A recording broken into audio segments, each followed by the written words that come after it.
and to just take your time on a Sunday morning and join us and participate with us in our Sunday. And you've given up some of your time to spend with us, and we really appreciate that. I just want to mention, if you would take advantage of the communication card, it's in your worship guide or in the seat in front of you. If you would just take that and utilize that, whatever information you're comfortable sharing with us, but especially the back of it where it says comments, whatever prayer requests, concerns, questions, thoughts that you might have, that really helps us out a lot. If you would share those on the back of that, help us get to know you, where you're at, what God is doing in your life. That matters to us. It helps us get to know you, whether this is your first time or whether you've been coming for years and years and years.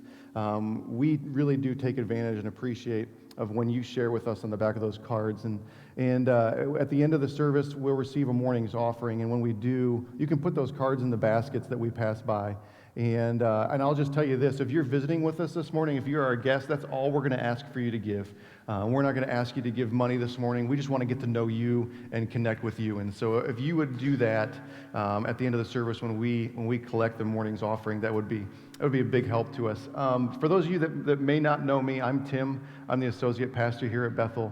And I've said this many times, I'm just glad that you're here. And my hope is that as you leave through those doors, that you would be different than when you came in. And that's my prayer for us all, that we would be changed and that we would allow God to do whatever he wants to do in our heart this morning. And so I hope that's your prayer as well, and that you're prepared for that as we work through this morning. We'll figure this out. So I think the monitors are still on, Mike. I don't know.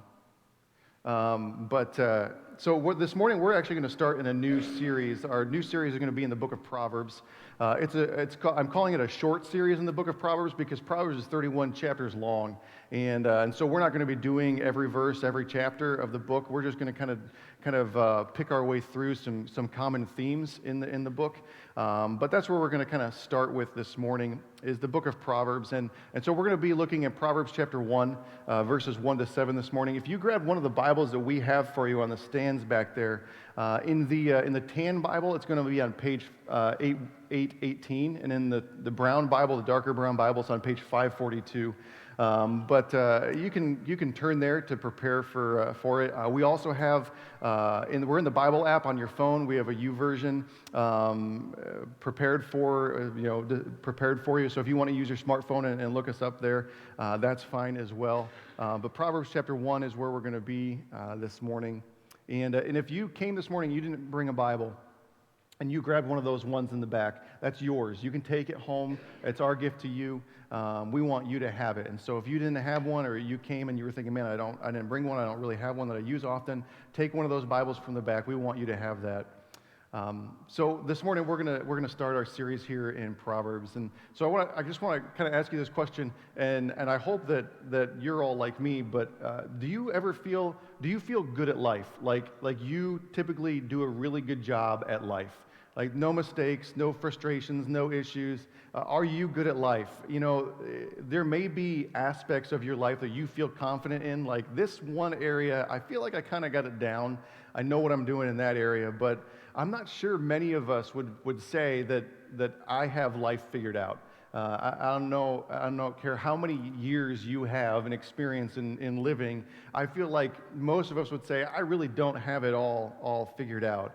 There are plenty of times that you probably feel, and I felt way out of my element in life, way out in the deep end. Do you remember? Maybe you do, maybe you don't, maybe you haven't gotten there yet. You remember trying to figure out your taxes for the first time? Yeah, that was fun, wasn't it?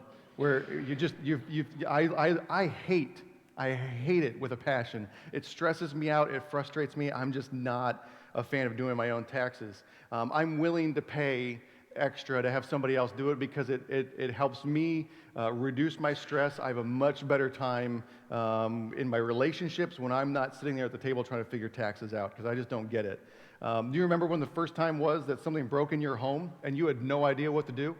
Right? Maybe there's water shooting out of your faucet, or like there's stuff going on. You just feel like helpless. Like I don't know what's happening. Right? It feels like a national crisis when something breaks in your home, maybe. or maybe having a baby or raising kids. It's like God is saying, I want you to be painfully aware of how incompetent you are. Or maybe try to figure out how to buying a house. It feels like the best, worst decision you could ever make, right? But that's all just me. Maybe there's some things for you, right? That's enough about me.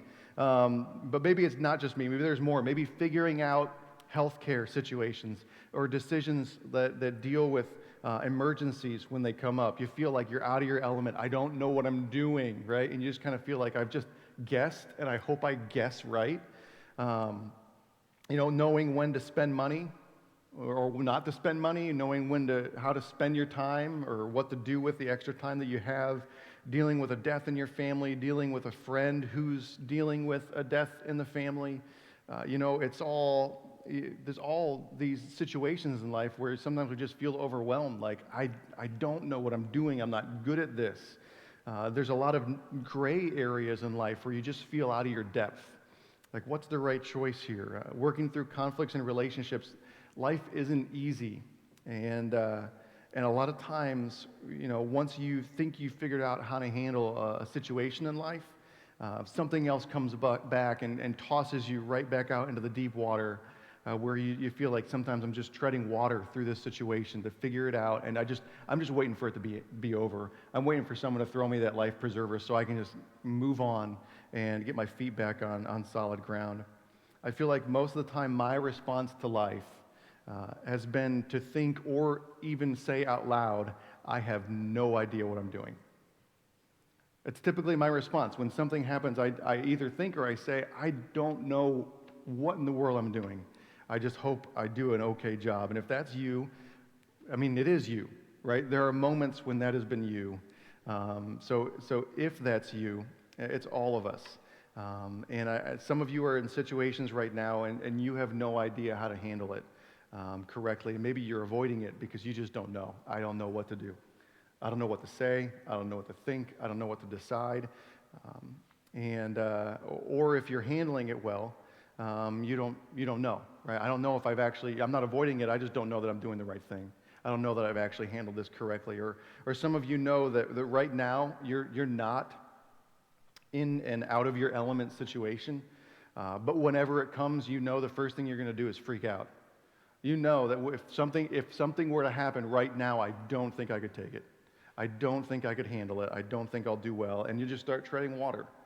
I think all of us have that feeling in life where we just feel out of our element. And so this is a series, this is a book for us. For those of us who feel like I'm not very good at life, this is a book for us. This series is for us. And so this is the book of Proverbs, and the purpose of Proverbs is to help its readers live informed, disciplined, and successful lives. That's the purpose of Proverbs. Look at Proverbs chapter 1, verses 1 to 6 with me. Proverbs chapter 1, verses 1 to 6. The Proverbs of Solomon, son of David, king of Israel, for gaining wisdom and instruction, for understanding words of insight, for receiving instruction in prudent behavior, doing what is right and just and fair, for giving prudence to those who are simple, knowledge and discretion to the young. Let the wise listen and add to their learning, and let the discerning get guidance, for understanding proverbs and parables, the sayings and riddles of the wise.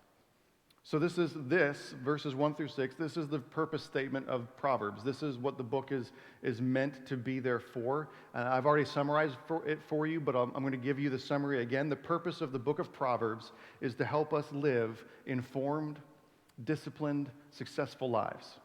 That is why this book is here in the Bible, to help us live informed, disciplined, and successful lives, to help those of us who feel out of our element somehow stop treading water and get our feet on solid ground.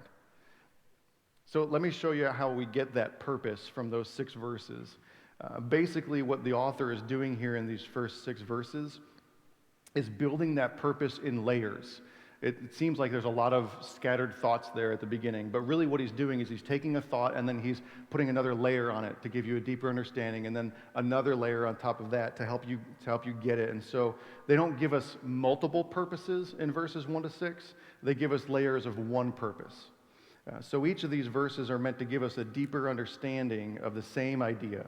So the Proverbs that are collected in this book are meant to help us gain wisdom and instruction. That's in verse 2.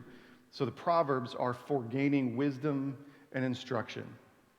That's the first layer, for gaining wisdom and instruction. And so we're in the Old Testament. That's the first half of the Bible. There's the Old Testament and the New Testament. And the context is a little bit different for the two of them. One has an ancient Hebrew context. The other has an ancient Greek context or Roman context. And so the first half of the Bible, the Old Testament that Proverbs is in, is the Hebrew context. It was written in ancient Hebrew. It's a Near Eastern context. It's as opposed to the New Testament. The New Testament was written in Greek, and it's more of a Roman context, a Greek context. And that's important because words carry different meanings in different cultures, or carry different concepts depending on the culture that uses that word. And that's the case for the word wisdom. In verse 2, he says these proverbs are so that we can gain wisdom and understanding, or wisdom and instruction. And so that word wisdom doesn't mean the same for them as it means for us, because when we hear wisdom, we think someone who's smart, who a wise person really processes things well and is able to speak maybe in an educated way about certain topics. The word wisdom back then is really, it's not the same as intelligence. That's not the way that they use that word.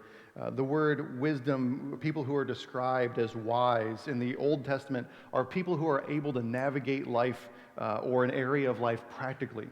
Someone who was wise just knew how to handle a certain area of life, a certain skill maybe. That was a wise person in their context.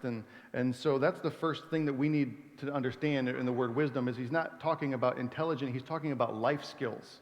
Someone who's good at an area of life. And he also says then it's for wisdom and instruction, and gaining wisdom and instruction. And the word instruction really means restraint. It means understanding, moderation. Discipline is a much better maybe word for that. Having discipline and moderation in certain areas of life, being able to know where the boundaries are. And so that's our first layer for the purpose of Proverbs, that is there to help us live disciplined, successful lives, for wisdom and instruction, to have a disciplined, successful life. And then the author places a second layer on top of that. It's not a second purpose, it's just another layer of that first purpose, a deeper sense. It's kind of when someone says, this is what I'm saying, what I mean by that is, and then they try to clarify it. That's what he's going to do here. And so he says it's for gaining wisdom in verse 2 and instruction, but then he clarifies it, adds to it, and says for understanding words of insight. This adds kind of a sense of a mental engagement and understanding behind those life skills, that you get the reasons behind it, you have a mental ability to process those things that are dealing specifically with success and skill in life. And then he adds a third layer on top of that. And the third layer explains the purpose even farther, that the Proverbs are meant to help the reader develop prudent behavior. And you see that in verse 3. So this is for gaining wisdom and instruction, for understanding words of insight, and for receiving instruction in prudent behavior. And so he adds that third layer, that prudent behavior, which is really, that's just a retranslation of the word wisdom. Prudent behavior, knowing how to act well, knowing how to have a skill in life, doing the right things. It's really just a repetition of that word wisdom. And then he explains it. Prudent behavior, verse 3, is doing what is right, doing what is just, doing what is fair. That's prudent behavior. That's wisdom. Doing what is right in those situations. And so again, the purpose of this book is to practically help us live informed, disciplined, and successful lives. And then he gives two examples, and so this might make you feel a little bit better about yourself, because he gives two examples of the possibilities of what might happen if you take advantage of the book of Proverbs. And so his two examples are this, in verse 4. So the book of Proverbs, if you pay attention, can give prudence to those who are simple and knowledge and discretion to those who are young. So that word simple, at its best, means someone who is naive. Just naive, not understanding certain things in life. At its worst, which is the direction of this, that this leans, it means someone who's stupid. someone who just doesn't get things, doesn't process things, doesn't get it, especially in regards to life. This book, and this is why it's supposed to help you feel better, this book, the instruction in this book can help a stupid person develop the ability to reason through life. Good. Right? If you're thinking, man, I feel out of my element sometimes, and this is saying if you pay attention and you just feel stupid in life, good news, this can help you reason your way through life if you pay attention to what it's going to say. It can help a stupid person develop the ability to reason through life. And it can also give, the second example he gives, is that it gives an inexperienced person, someone who is young, maybe immature, an inexperienced person in life, it can give them their wits. It says knowledge and discretion to young. Knowledge is that keeping your wits about you, not being caught unawares by things because you're just ignorant about those things. And so he says that it can give an inexperienced person in life, it can give them their wits about them, it can give them discretion, which is good because, again, maybe that's you. Maybe you don't feel stupid. Maybe you just don't feel like you have enough information about stuff. It's not that you make dumb choices. You just don't know how to make good choices, right? And so what he's saying is, if that is you, this book's going to help you. It's going to help you. And so then in verse 5 and verse 6, he said, let the wise listen and add to their learning, and let the discerning get guidance. Those aren't stupid people, and those aren't ignorant people or inexperienced people. So he says, let them add to their learning, let them get guidance for understanding proverbs and parables, the sayings and riddles of the wise. And if I can summarize those two verses, what he's saying is pay attention to what's in this book because they can help anyone.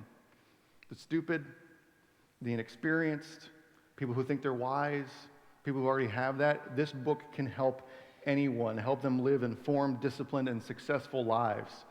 Regardless of the situation, regardless of the stage in life. And so this book is for everyone. And what follows then after he gives his purpose is 31 chapters of Proverbs, words to remember and live by. Often they're very short phrases that are meant to help you just keep them in mind and remember them and carry them with you in order to help us live informed, live disciplined, live successful lives. And many of these Proverbs are short and they're unconnected. So if you've ever tried to read through the book of Proverbs, sometimes it feels like it's not connected. It's because it's not connected. They're often very short, quick phrases. They're called the Proverbs of Solomon in verse 1. The Proverbs of Solomon, son of David, king of Israel. And but as you read through, if you were to just scan through the book, what you'll notice is that there are some that Solomon wrote, but there are a number that were written by a few other people, a few other groups, a few other guys by name. And there's a number of anonymous people that authored some of these Proverbs as well. These aren't just Solomon's writings. They're not just his. They're not all things that he authored. And so here's what we know, and this is just for context. Here's what we know, and I'll try to make this short. In 1 Kings chapter 3, Solomon is described as having a dream, and in the dream, God offers to him anything that he wants because he's the king over God's chosen people, Israel, and so God says, since you're the king, I will give you whatever you want so that you can lead well. And Solomon says, well, that's it. I just want to know how to rule your people well, so give me wisdom. And when he says wisdom, he doesn't mean intelligence. When he says wisdom, he means, in their context, the ability to navigate this area of life well. I want to be a good ruler. I want to know how to navigate this well. I want wisdom. And so God does. And the Bible records that Solomon ends up being the wisest man on earth. It's in 1 Kings chapter 4, verse 29, where God gave Solomon wisdom and very great insight and a breadth of understanding as measureless as the sand on the seashore. So that's Solomon, the one that's mentioned here in the first verse. And so by God's gift, Solomon knew better than anyone how to live an informed, disciplined, and successful life in any situation. It doesn't mean he always followed that wisdom, but it meant that he knew how to do it. He recorded some of his own insights then in this book, but what we also know is that he made an effort to collect as much of that information that would help someone live a good life. He collected as much of that information and compiled it, all the insights he could find, all the proverbs that he could get from all over the Near East, not just his own, not all Hebrew. And he acknowledged that this information he was getting was valuable. He discerned it as important and helpful. And so collection of all the research that Solomon did, including some of his own insights, all of that, all of those Proverbs, his own and others, that's what we call the book of Proverbs. It was compiled by the wisest man on earth who knew how to live life successfully, who knew how to live a disciplined and informed life. And so that's what we have here in the book, his own and others, a collection of insights. And so before we can really tap into all the insights in the book of Proverbs, because as I said, there's 31 chapters of these things, of just help in understanding how to navigate life successfully. Before we can really tap into that and become good at life, we think this is Solomon speaking in this case. He says, if you hope to live an informed, disciplined, and successful life, there is a key. There's a key if you hope to live that kind of life. There's a key to understanding these Proverbs, to putting them to good use. There's an essential element that you need to have if you want to not feel out of your element all the time when life happens. Proverbs chapter 1, verse 7. And so he says, here's all these Proverbs. I want to help you live an informed, disciplined, successful life. And so this is where you have to start, verse 7. The fear of the Lord is the beginning of knowledge, but fools despise wisdom and instruction. So this is the key. This is the essential element to being able to live that life. Before you can tap into the rest of the information in this book, this is where you have to start if you want to live that kind of life. And so I want to unpack this verse for you. If you want to walk through life and not get caught unaware in situations, if you don't want to stumble unwittingly through the potholes of life and not feel like you're just being tossed back and forth and back and forth, if you want to live a successful life regardless of the situation and not feel like things are just always out of control, then it begins with the fear of God. Living an informed, disciplined, successful life begins with the fear of God. I'm going to need to explain that expression for you so that we are all starting at the same point. What is the fear of God? Well, the first thing that we really need to understand when we talk about the fear of God, you'll see it says in verse 7, the fear of the Lord. Every one of your Bibles that you're looking at has the word Lord, but you'll notice that it's all capital letters. It's not, which is unusual for English, right? It's all capital letters. That's the editor's way of telling us that name means something significant. It's not the normal word Lord. It means something else. And that word then in Hebrew that we translate into English as Lord with all capitals, it's the word Yahweh. And the only reason I say that is because that's God's personal name for the Hebrews. That word, when it's all capitalized, it's actually God's personal name. And packed into that one word, Yahweh, Lord, or God as it's translated sometimes, packed into that one word is the concept that God is self-existent. He is the eternal God over everything. That he's both transcendent, which means he's above and doesn't need anything from us. He's bigger than us. He's greater than us. He's stronger than us. He's more significant than us. But it also means that he is also immanent, which means that he is with us, he's close to us, he's relational to us, he understands us, and he gets us. And this word, Yahweh, this name of God, means that he is both significantly more than you, but he is also close to you and relational to you. He is all powerful and over everything, but he's also relatable and concerned. You can see this in how God introduces himself to Moses at the burning bush. We talked about this last summer, but this is how God introduces himself to Moses at the burning bush, if you've heard that story, where God says, Moses says, who is this? And God says, I am the God of your father, the God of Abraham and the God of Isaac and the God of Jacob, meaning I've been around for a long time, Moses. I am bigger than your fathers who have become legends in your history. And at this, Moses hid his face when he heard that because he was afraid to look at God. And the Lord said, I have indeed seen the misery of my people in Egypt. I've heard them crying out because of their slave drivers, and I'm concerned about their suffering. So I have come down to rescue them from the hand of the Egyptians. But then he goes on when Moses asks him, what am I supposed to tell people? What's your name when I go to save them from Egypt? Suppose I go to the Israelites and say to them, the God of your fathers has sent me to you. And they ask me, what is his name? What shall I tell them? And God says to Moses, notice the all capital letters, I am who I am. That's what you're to say to the Israelites. I am, Yahweh has sent me to you. The God who is over everything, but also close to you. And you see that in his description to Moses, right? Moses is terrified because he has just met someone who has confirmed that he is the most powerful, over everything, transcendent God. And then God says, but I'm also concerned. And I've come down to interact with you on a relational level because I love these people.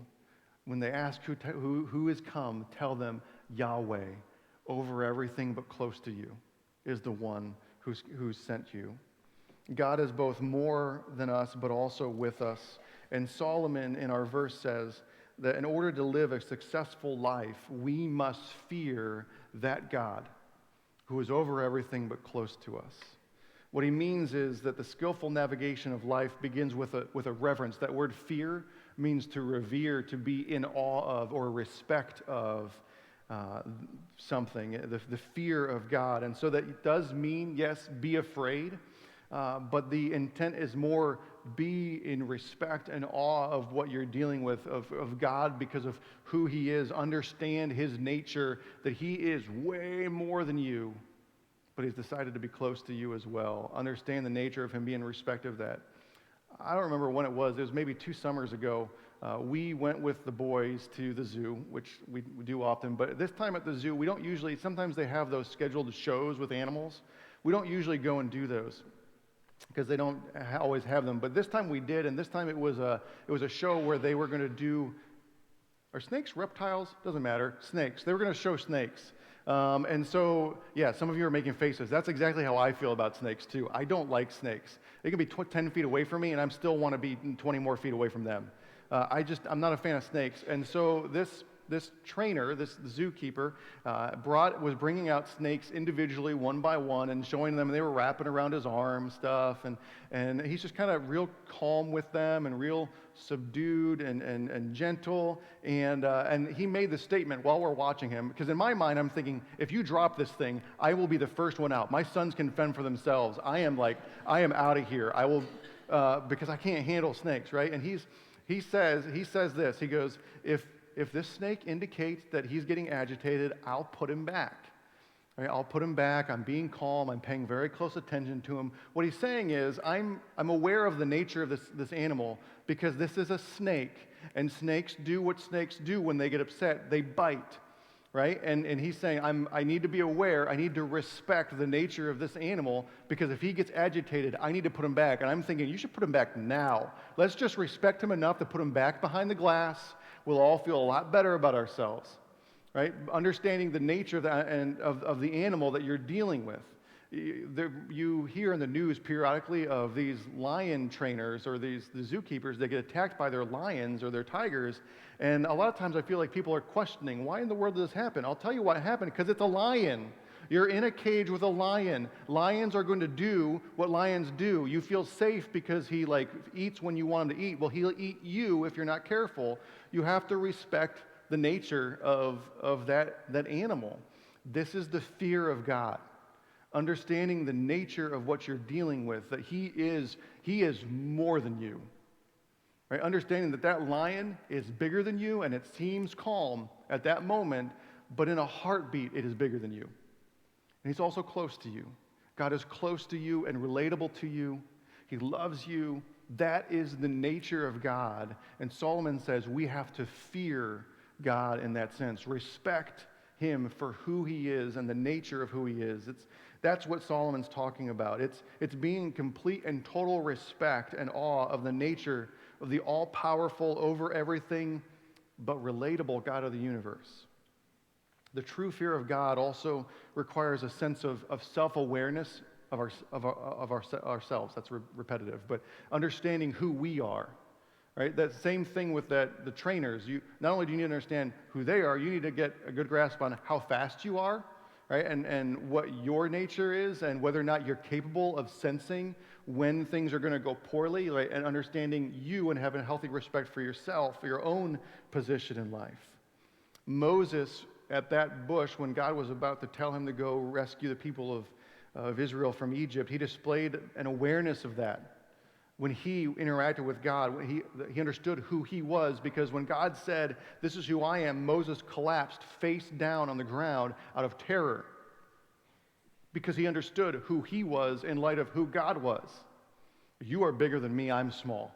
I'm a small person right now. And so he fell down on the ground. And so I want to give you a little bit of self-awareness this morning. And don't take offense to this, but there is nothing good enough in you to survive God's judgment on sin. Nothing. God is holy. And that means he is absolutely perfect. He is sinless, righteous, and that is his expectation of everyone and anyone who wants a relationship with him, that you will be just as holy, perfect, sinless, or righteous. Whether it is for a few moments if you want a relationship with him, or for eternity if you want a relationship with him, that is his expectation, because that is his nature. You are not good enough for that. That means that no matter how good you try to be, you aren't good enough for a relationship with God. Paul, one of the authors of the New Testament, says this. He says, "As it's written, there is no one righteous, not even one." No one is good enough. That word righteous just means reflecting the character of who God is. God is righteous, and none of us compare to it. None of us meet that standard. And the consequence of the fact that we are not good enough is that we will be separated from God, because he cannot be in the presence of someone who isn't righteous enough.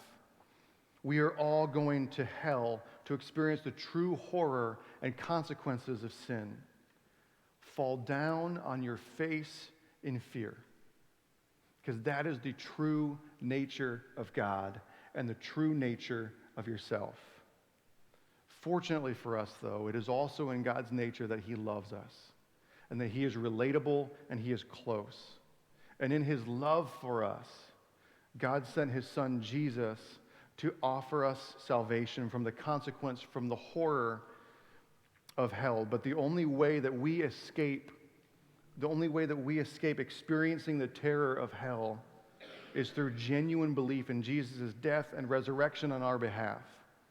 Being self-aware in the fear of God is the feeling in the pit of your stomach while you're looking over the edge of the cliff.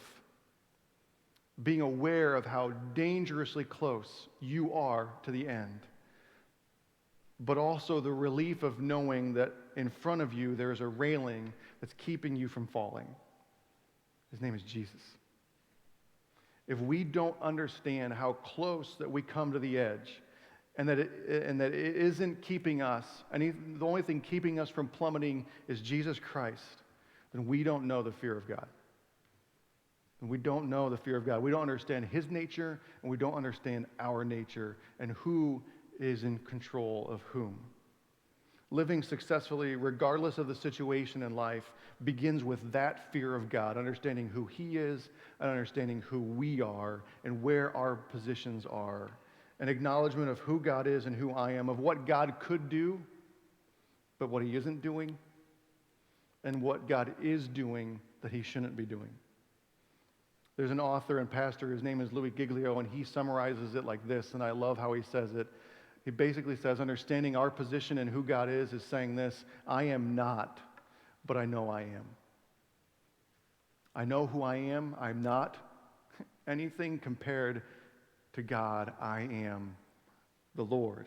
I am not, but I know I am. That is a summary of understanding our position in life and the true nature of God. This is the beginning, that fear of God is the beginning of the skill of living in life. He says this in verse 7, the fear of the Lord, understanding his nature and my nature, is the beginning of knowledge, but fools despise wisdom and instruction. That word beginning is important.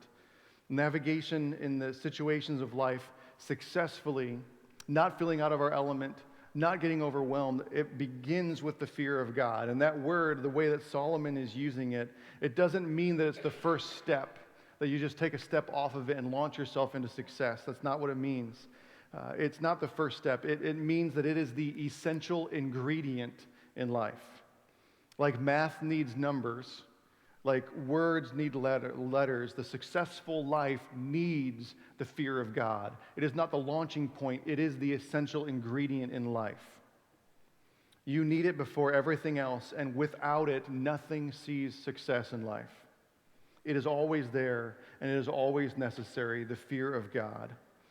But let me explain it to you this way. The fear of the Lord is the beginning, there in verse 7. The fear of the Lord is the beginning. It means a boat needs water.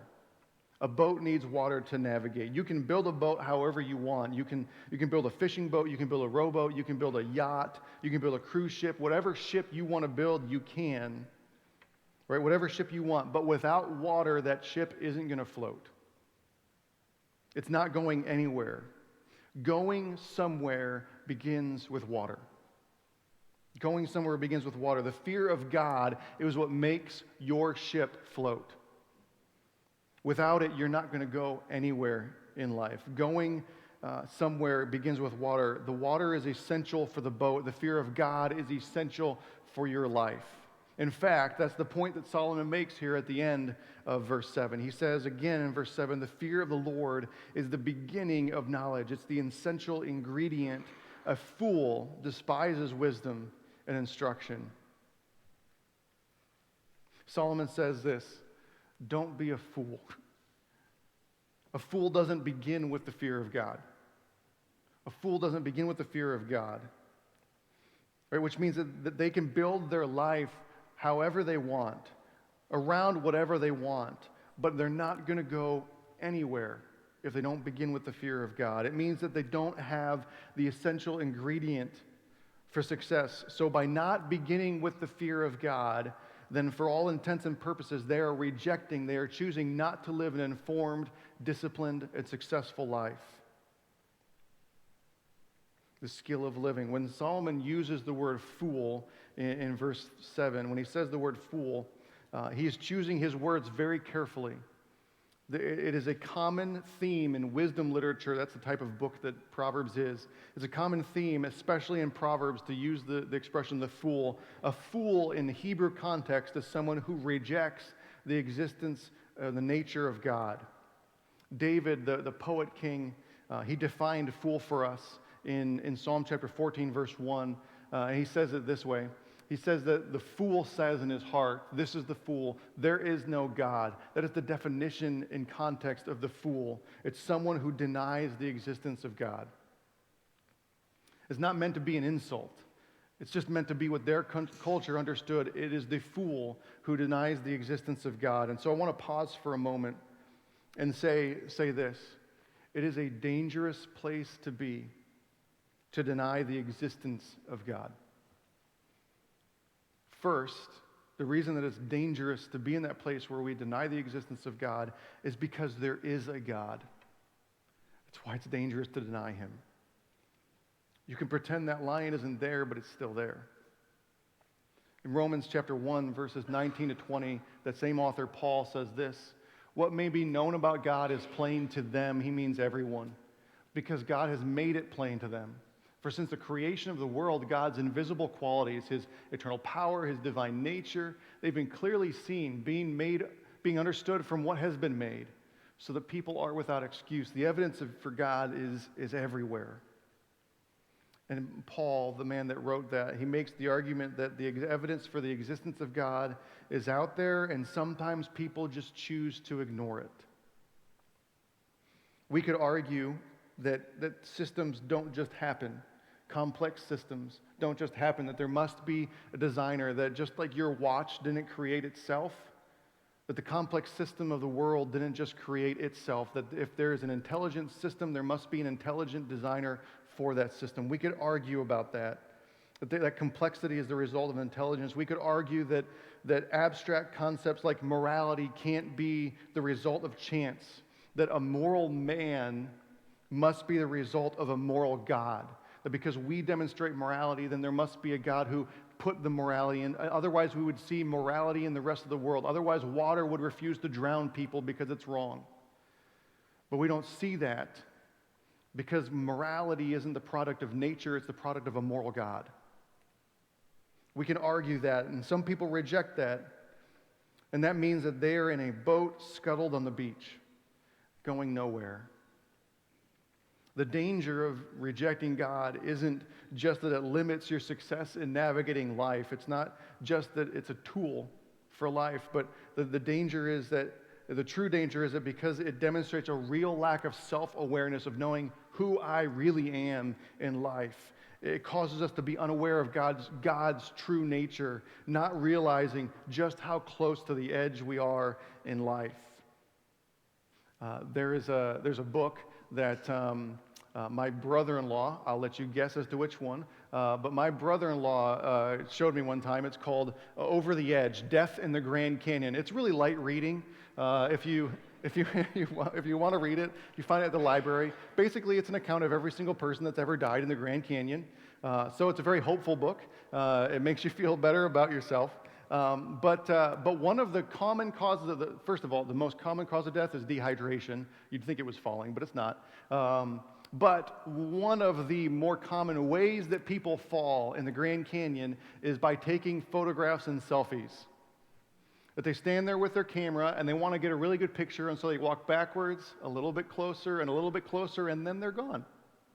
They don't realize, because there's no guardrail, how close they are to the edge. The other way is dads wanting to be funny and pretending to fall, and they kind of climb over the edge just a little bit, and then guess what? They fall.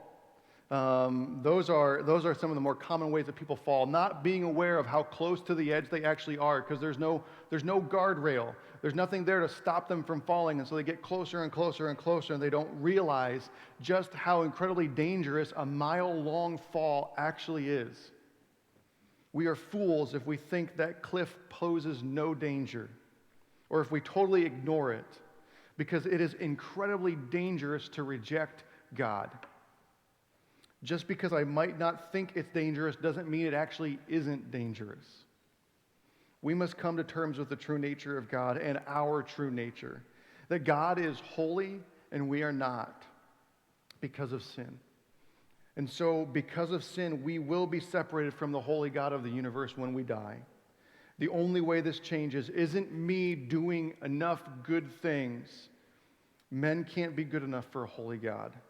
The only way this changes is through God's holy Son, Jesus, who was good enough for God and then accepted your punishment of sin, even though he didn't deserve it, and he died on a cross, which gives us the hope of salvation from the consequences of sin when we die, because the reason is Jesus didn't stay dead, and it's the proof of the concept.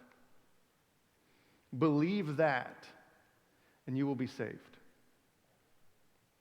Now, Solomon's point here is that if we reject the existence and we reject the nature of God, if we are a fool, then we also end up rejecting the successful life, the successful navigation of life, and we will always feel like we're out of our element or making the wrong decisions and just guessing our way through life. We're a boat without water.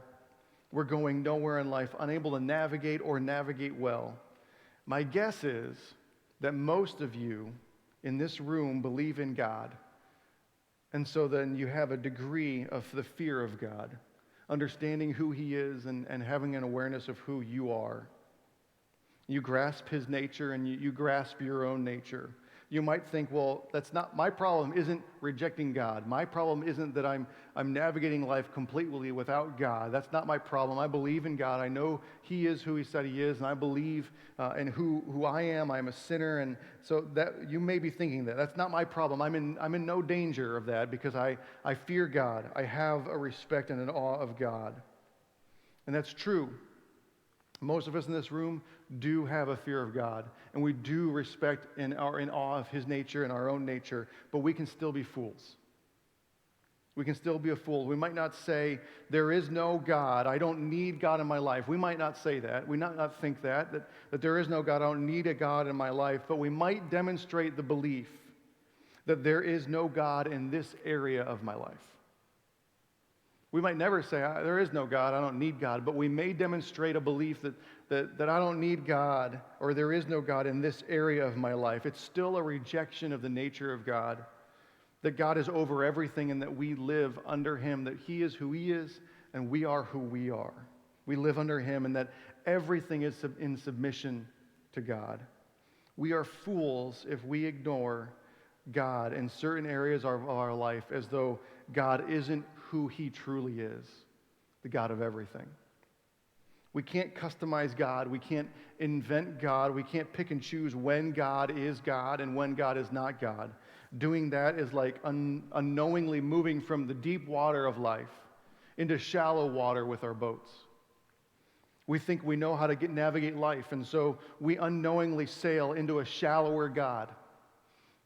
And we push our boats towards the shallows. But if you sail your boat out of the deep water into the shallows, eventually you will run aground. The nature of God is that He is God and I am not, always. That is the nature of God. And when we try to customize Him and take away from Him and say, I need Him in this area but not this area, we move closer and closer to the shallows of life, and we will run aground. The more I steer out of that depth of who God really is and who I am and leave Him out of parts in our life, the closer we come to shipwreck. Listen to Paul describe this to one of his students, Timothy. In a letter he wrote to him, he said, Timothy, hold on to faith and a good conscience. Some have rejected it and they have suffered shipwreck with regard to the faith. They've customized God, they've kept faith in certain areas, but in other areas, and they've moved out of their depth, Timothy, and they've shipwrecked their faith. When we reject Him even in small ways, we don't fear Him. We don't remember who He truly is. And eventually we will bottom out in life. And that prevents us then from seeing success in navigating life, from seeing discipline and the proper instruction in how to live our lives because we are stuck in the shallows. And so I'll say it again. If you want to walk through life and not get caught unaware and not feel like you're out of your element, if you don't want to stumble unwittingly through those potholes of life, if you want to be able to live successfully regardless of the situation, then it begins with a fear of God in all aspects of your life. That if we want to live informed, disciplined, successful lives, it begins with having a proper respect and awe of the nature of who God is and who that means I am. I am not, but I know I am. I know God and who He is. So I want to ask you, which of these is the picture of your life? Is it a boat that is listing on one side on dry land, going absolutely nowhere? Is it a ship that's run aground in shallow water, needing a push back out to sea so you can start navigating again? Or are you a boat that is traveling easily in the deep water of the fear of God? If you feel like you just aren't good at life, if like you just don't always know about decisions, or you're never prepared, or always have a sense of panic or a lack of control, there's a chance that you have lost track of the true nature of God. Who He is, what He can do, what a part of your life that He wants to be, and who you are and who you aren't. If that is you, then I ask you to pray with me here. God, I want to know You. I want to be in awe of You. I want to be in awe of You in every area of my life. Please make us so aware of how much more of us that You are, but also how close You are. Help us sail in the deep waters of our life, trusting You, counting on You, respecting You for who You are. And if there is anyone here, God, if we're still unsure about who You are, Your existence, then lead us to the right conversations, lead us to come to the conclusions that are necessary to begin navigating life with the essential ingredient of you and respect and awe of you. Help us to include you in our lives, God, and push ourselves and ask for help from the Holy Spirit to move off of the shallowness of a customized God into the depth of the true nature of who you are. I love you, God. I pray all this in your name.